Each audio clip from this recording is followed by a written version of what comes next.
This is the SAU Report, a program featuring interviews with the faculty, staff, students, and alumni of Southern Arkansas University in Magnolia.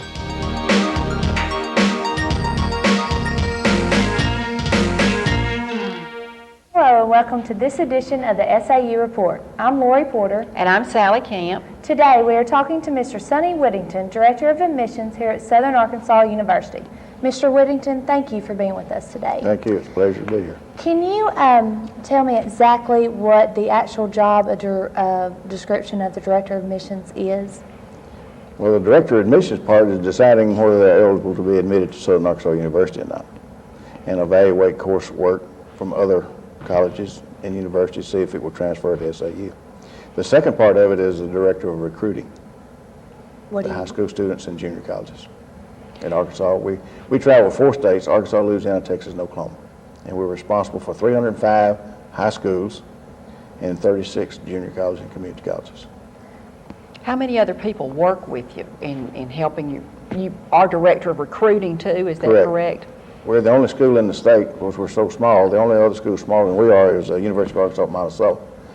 And we're so small that we have to do 2 jobs. The Director of Admissions does travel, and we're one of the few that do. There's 2 other admissions officers that help me. When you go into a school to recruit students to SAU, what kind of things do you tell them about the student life, the faculty here, the qualifications for admissions, that kind of thing? Well, the number one thing we do is take the institution to the school, or to the student, or the family who we might be talking to, which includes financial aid, admissions, academics, majors, everything that we could possibly carry with us from the university to give to the students.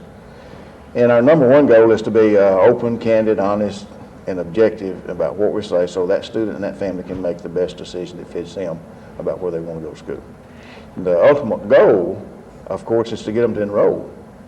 But our primary goal is to get them to visit the campus. Right. And if we can get them to visit the campus and the atmosphere on campus, or faculty, dean, staff, administration can't recruit them, then we're probably not going to recruit them. Right.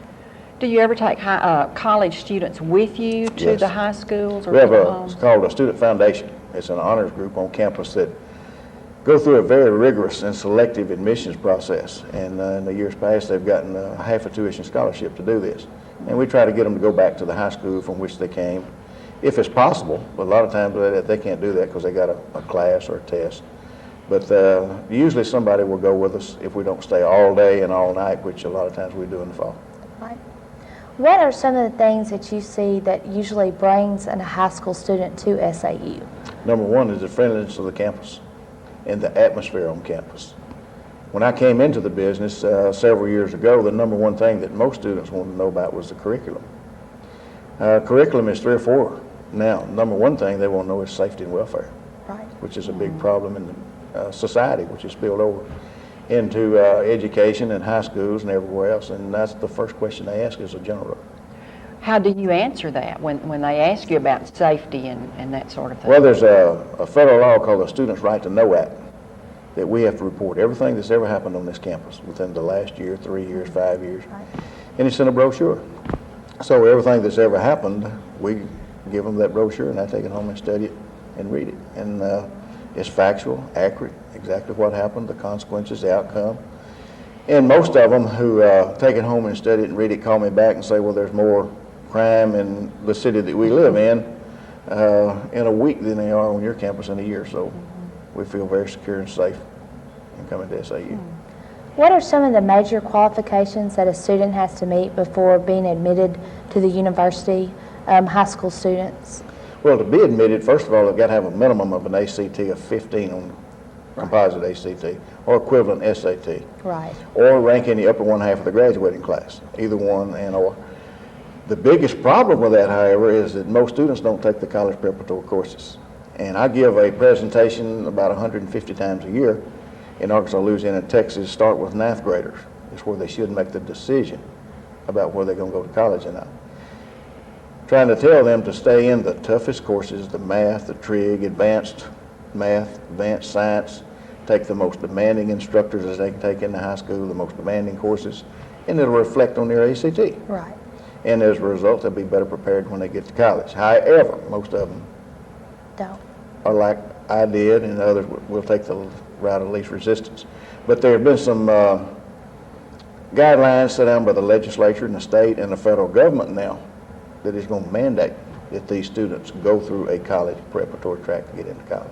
If they don't have the minimum of 15 scoring on ACT, is there any other way that they can be admitted to the college by taking certain courses? I know that you can take the ACTs many of times, but some people really can't afford to do that. Is there any other way that they can be Well, we will admitted? allow them to go to summer school Okay. and take 6 hours of developmental work, which they'll have to take developmental work because Right. if they got below 19 in English, math, and reading, there's a law already that states that they have to take developmental work. So we will allow them to come in and take 6 hours, 6 semester credit hours, and if they have a 2.0 cumulative, then we'll allow them to come in the fall. But if they don't do that, we recommend that they go to another institution, preferably a junior college or community college for a year, improve it, and then come back as a transfer. Why is there so much emphasis on the ACT? Can you tell me what that really shows? Well, it's not an absolute. We may put too much emphasis on the ACT, but like I said, we'll use the upper one half of their graduating class. So we're trying to find a combination of what would best fit a student. However, when they get here, we'll turn around and give them an in-house test in many classes to see if the high school transcript is accurate or if the ACT is accurate. Now, one of the big things that parents and students use with me trying to convince me, and I've been in the business too long, that I don't take standardized tests too well. Well, that's true. There are some people that don't, but 90% of them do better than what they say they do. So they always say, well, I don't take standardized tests too well, and my grades are better. Well, when I look at their transcript, they're not in advanced math or advanced English or the college prep. They took the easy way out. Well, naturally, the ACT is going to reflect they took the easy way out because the ACT is based on college preparatory courses. See, I am a non-test taker. I'm a hands-on person. I've been that way since I was in 1st and 2nd grade. And now to this day, I can study for 12 hours and try to pass the test, and it's hard for me. How would you, a student coming in, how would you help them with that? Even because they might not have been able to take the harder courses in high school because they couldn't take the test. They couldn't do that. How would you help give them information on that? That's a good question, and it happens to some people, as I told you. What we do, as I told you before, we'll give a test within the first 2 weeks of a math class or an English class to see if that ACT that you took is accurate. Right. If it's inaccurate, we'll go ahead and move them up into the next class, from fundamentals into Comp 1. Right. Or if it may show the other way too, that it's too high, then we'll bump them down, or they may stay where they are. But that gives us 3 indicators. Right. So we will go with 3 indicators rather than the ACT alone or the rank alone or strictly an exam. We put them all 3 together and come up with some type of indicator. What are some things that those of us who are working in the secondary level can do besides just the academics to help prepare students for college? Or there's some hints that you can give us? Well, I think the biggest thing, as I said, I'll give this presentation, is that most of them are already doing basically all that they can do by encouraging these students to take those tough courses. And that's why they invite me to come in from the outside, so someone else is reinforcing what they're already saying. And they're telling them, take the tough courses, take the most demanding courses, because that's what everything's going to be based on. Well, students hear this over and over and over from their teachers and faculty and staff in high school, so they want a college rep to come in. So that's where I told you before, I go in and do this about 150 times a year, and I've had some principals and superintendents and counselors say, well, you're not welcome back at our school after I give the presentation, and I find out later this is a joke, because now they got to go back and re-advise everybody. They already pre-registered, and these kids who are in the lower basic courses now realize, especially if athletes, Right. they've got to have, now they want to go back and change their schedule, so now they got to spend another day re-registering. So they say, well, don't come back down here, you keep confused. But they're saying that in fun and in jest, Right. because they hear it now from someone else who's on the college level, so maybe we ought to do what they're telling us to do. So I don't know that there's anything that the high schools could do any different except continue to encourage them to take the tougher courses and prepare themselves for it, starting in the 9th grade, not the 11th grade. I think that's one of the big myths or misnomers or misinformation is the 11th grade. It really needs to start in the 9th grade. At the end of the 8th grade, when they pre-register for the 9th grade is when it should start. But children that young are usually not thinking about college or about taking harder classes. correct. They would rather That's go out and exactly play PE and that kind of Right. thing. And most families are going to let them be a child until they get into the 11th grade and have to think about college Right. if they're going to go. How do you try to convince them of We that? don't. since- The parents have to do this. And this is one of the biggest things that I've seen in the years I've been in the business is lack of parental support Right. or participation. Because we'll send I know the high school counselors would encourage this student to take this schedule, and that student will not take that schedule. They will even send it home or mail it home. Right. And when it comes back, the parents are not involved in the high school or don't participate in PTAs or whatever they're called now. So they really don't know what that student is doing. And sometimes the students just do it on their own until they get in a bind in the 10th or 11th grade, or they turn out to be a good athlete and realize I'm not going to get that scholarship because I didn't make 15 or 17 on the ACT or I didn't have my points. Then what they usually do is go back and try to blame the high school principal or the high school counselor or somebody. And when I go in, I tell them, say, hey, don't be blaming these folks. They told you or advised you and you didn't take their advice. And it gets to be a little sticky sometimes, especially when there's a scholarship involved. Well, would you be interested then in talking to ninth graders and their parents? Have you ever done Yes. that kind of thing? Yes. Do you set up a program? Yes. How does that work? Works great. The parents sometimes are sitting there stunned because 80% of the 80% of the parents that I draw from this college in their prime territory, they've never been to college before. So they don't know what a college hour is. They don't know what a degree is and what you mean by major. They don't know, because in high school they go on credits and units. So when I get through, they'll stay around for hours asking questions about what do you mean by a college hour? What do you mean by schedule? What are you talking about? Most of them, what they want to know is financial aid. They understand the cost. Right. And when you get parents together, the mom will be the one to ask most of the questions. right. And dad will sit there and he'll have one question and it's going to be, what's this going to cost me That's right. when it's all over? That's But right. there's a lot of money out there that these students can go to school if they're willing to do their part. There are a lot of scholarships that Right. people don't know about. Work I study, found those Pell when Grants, and if they'll apply for it and go through the proper procedure and start early enough. That's one of the biggies is they drag their feet and don't do it on time. Miss a lot of deadlines. My sister dragged her feet, and when she went into school, she found out lots of scholarships that people don't ever receive because no one knows about it, and that's how I went to my first school. Right. What are some of the difficulties that a transfer student has trying to be admitted into into Southern Arkansas University? Most of them don't transfer in to major in what they were in at the junior college or That's community college. They majored in X, Y, Z at the junior college or community college, and then they come over here and they're going to major in something else. And when the dean gets through, all of the courses won't apply to their degree, so they get frustrated. And I had that problem when I was admitted from SAU, but I went to a college in Tennessee, so I lost all but 4 hours. Right. And that very was typical. that was my regular education, general ed. The national average for changing majors is 4 times. So So I didn't change mine, and I'm not going to ask Ms. Camp how many times she changed yours or you, but in the presentations I was telling you about before, I will ask some of the Right. faculty and staff in there, and you'd be surprised that the instructors there or the principal, they changed theirs 3 or 4 times. I didn't change mine probably because I wasn't smart enough to change mine. I went into coaching and I loved it. I knew from the 10th grade that's what I wanted to do Right. because I'd had a coach in high school that had an impact on my life, and I wanted to try to do that same thing, so I didn't change. I would have probably been better off had I changed, but I didn't. I wanted to work with young people and love to work with them, and that's why I stay in the business I'm in now. Okay. In any job, let's get back to this director of admissions. I want to know, it seems that every job has something that you spend more time on. For instance, in teaching, a lot of times we spend a great deal of time on paperwork. Is there something in yours that you spend more time doing, whether you enjoy it or not? What do you spend the most of your time doing? Follow up in contacts, in writing students, calling students, advising them as to where they need to be, when they need to be, when does pre-registration start, when's the deadline for payments, when's the deadline for scholarships. That stuff gets old because it's usually done by letter or by phone. The other part of it that I do a lot of that I'm not fond of is riding up and down the road in a car for hours. I'm in the car 8 and 10 hours a day. How many miles do you make in a 15,000. I put 15,000 miles from September the 2nd to probably the 2nd or 3rd week in April. And the other two are doing the same thing. They're spending that many hours and that many miles. We'll average anywhere from 65 to 90 hours a week in the fall and in the first 2 weeks of the spring.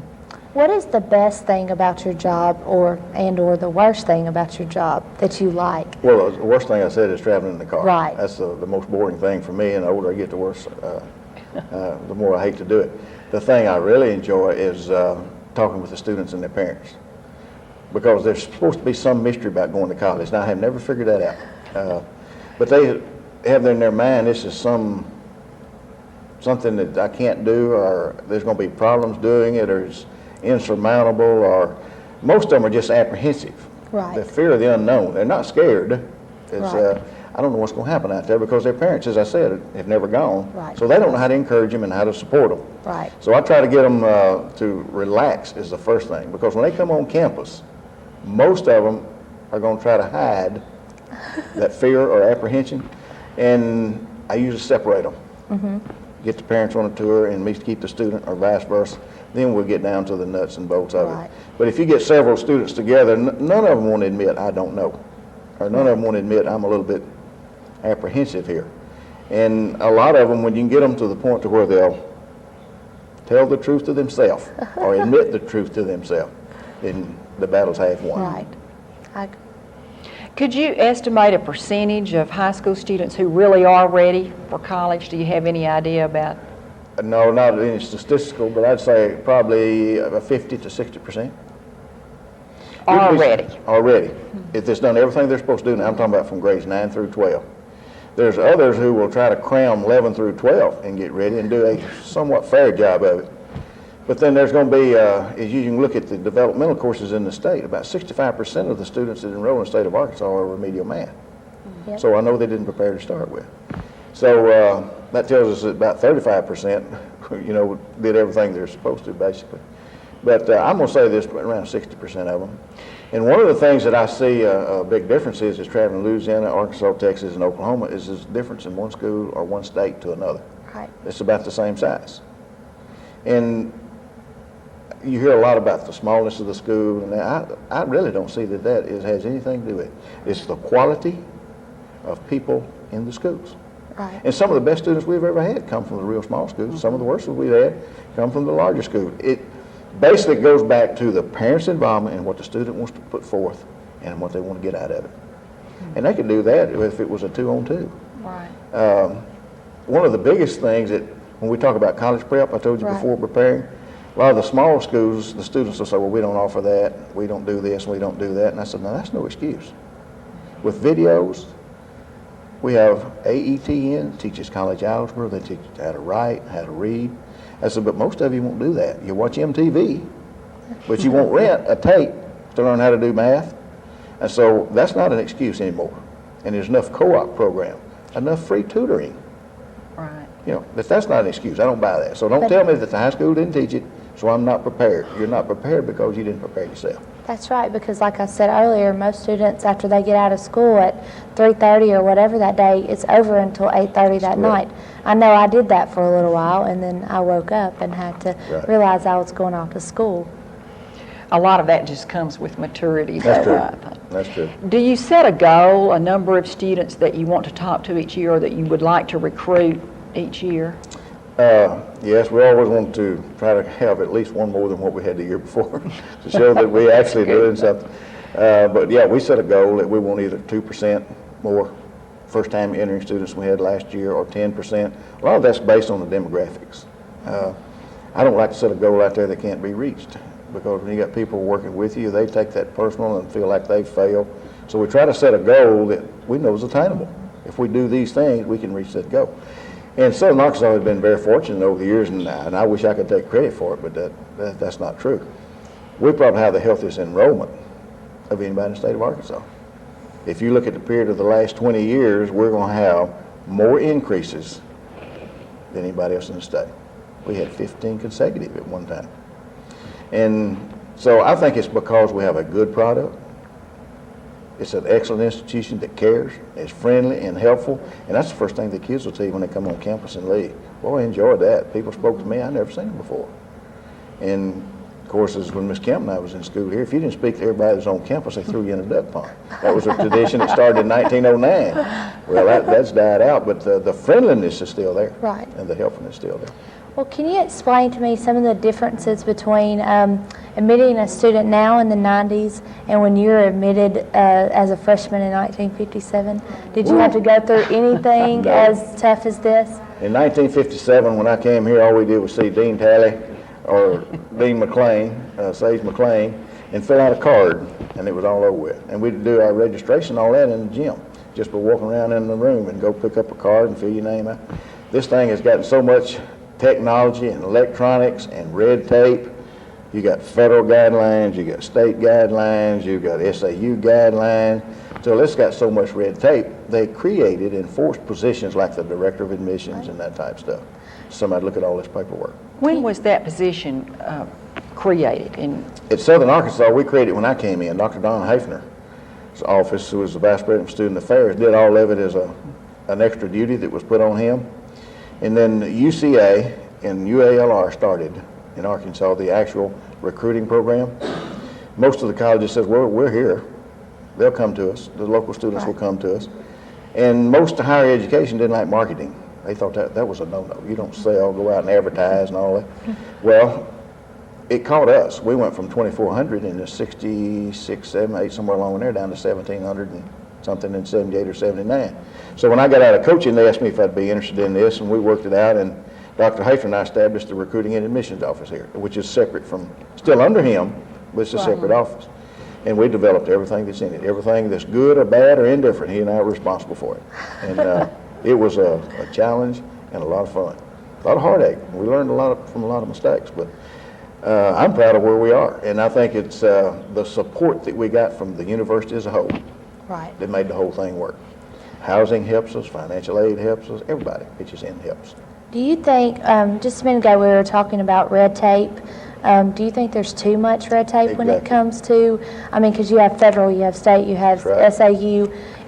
Sometimes it's really hard to be admitted to a college. Do you think there's way too much red tape? And how would you get rid of some of that red tape? I know there's way too much. How are we going to get rid of it? I don't know. It's kind of like the IRS. There's so much red tape now that the federal government's looking at it. Your tax return, I remember when a tax return could be filled in on a half a sheet or one little card and sitting in. Now you got 10, 40 A's and B's, Z's and all that. So I think eventually that stuff is going to have to be cut for people to understand it and get it corrected. That's right. Right now, if you make a mistake in financial aid, it may take you 8 weeks to get your financial aid here. Yes, it does. Because when it sends it off your back, for example, you would say, well, I don't want to participate in this program, so you don't put anything down. Well, when it goes through technology, that computer kicks it out and said, oh, well, they overlooked that. That's right. So now they send it back to you for correction. Now you're 4 weeks away again. So they're going to have to do something. And I don't know the answer to it. I know technology is good, but I think sometimes technology can slow us down too. Right. In looking back over your career here as Dean of Admissions, and we're not trying to get rid of you. That sounds like you're about to retire, and you're not with all these folks retiring lately. But since 1978, what really stands out as maybe something that you're the proudest of, or maybe something that's funny that you think of, or the most unusual thing that ever happened to you in all this traveling and recruiting that you've done? Now, since 78, not since 57. Well, probably one of the funniest things that happened to me when I went into admissions, I had been recruiting athletes.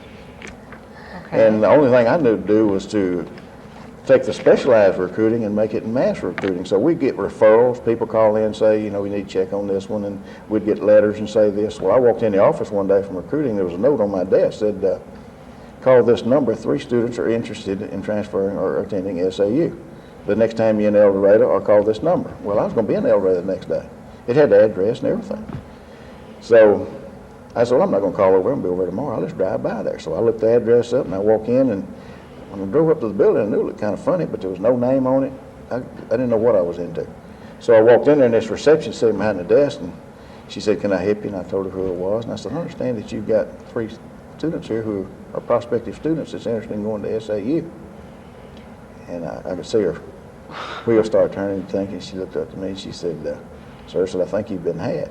I said, what are you talking about? She said, this is a mental ward. So she calls all those other people together and said, this is Sonny Whittington from SAU. I mean, she announced it. It's hilarious. The two people who'd put it on my desk was Calvin Neal and Larry McNeil, because they knew that if I had a lead, I was going to follow it till I got them enrolled. So they looked up the mental ward over there and had me shipped over there, which wasn't too funny at the time, but as I look back on it, it was hilarious. It was probably pretty good. So, and we were talking about the ACT earlier, and when I was in high school, they said that my success on the ACT would show my success in college. Do you agree with that? No, I disagree. So I'm not going to say any of that, or none of those are absolute. They're just indicators. What is maybe some information that you could give a student for motivation to go to the library? I know I have the problem of sitting I on the wish I knew couch. the answer to that. I could be a millionaire before midnight. I don't really know how you get them there. For example, we have here on our campus, tutoring is free. That's right. In the state of Arkansas, the average is $18 an hour. And the people who are making D's and F's don't go to Tutoring Center. It's the people who have A's wanting to keep A's, or a person who has a B wanting to get an A to be able to get in med school or law school or keep a scholarship, and it blows my mind. And they know about it because we covered it at orientation. We give them the number, phone number, building, everything, and they still won't use it. So there Well, I is a don't know. tutoring center here on the campus? And it's all free. And where is that now? I think it's in Graham now. I'm not sure exactly where it is. I think it's in Graham right now. It was in it's in Jackson Graham. Hall until they destroyed it. It's under the Dr. Bob Terry's program, and I'm not sure exactly how I think they hire outstanding math students and pay them whatever the minimum wage is to help them go to school, earn their cost of going to school. Well, before we're through here today, we have to look back just a little bit. We talked about you came and helped establish this department in 1978. Do you remember, I think you've touched on it briefly, who the Dean of Admissions was, or who helped us get in 1957, 58, along that time? Who did we go to at Southern State College in those I think days? it's Mr. Talley, Dean That was Talley. probably right. How many students do you think were here during that Around time? 900, All right. So from 900 to how many today? 2,700, 27. Tuition at that time was something like $4 or $5 an hour. And today it's $924 a semester, and we were paying something like $70 or $80. Great. And of course, I didn't know any difference at that time. Her husband and I were freshmen together. We walked front Overstreet one day, and there was a long line of them out there. And I said, "What are they doing out here?" And he said, "They're making an application." I said, "Application for what?" He said, "Application for admission." I didn't know you had to make an application for admission because Coach Smith, he told me he was going to take care of me. And that's why I like to work with these kids now, that they don't get in an embarrassing situation like that, because we walked around the building, and I told her husband, I said, "I got to go back around there," and I got in line and made an application. And from then on, when I saw a long line, I just go get in until I found out what was going on. So that's one of the reasons I like working with these students. And that's why we're glad you were here with us today. We hope maybe this will keep some students from doing that. Thanks, Mr. Whittington. Thank you.